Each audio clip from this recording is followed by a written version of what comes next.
మన పాపములను పరిహరింప, మన పాపములను పరిహరింప యేసు బలియాయే,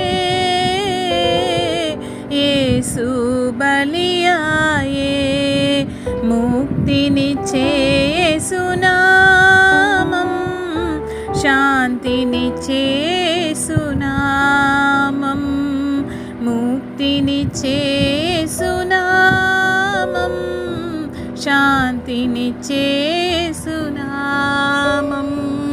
సిలువపై నీ రక్తమును క్రయముగా, సిలువపై నీ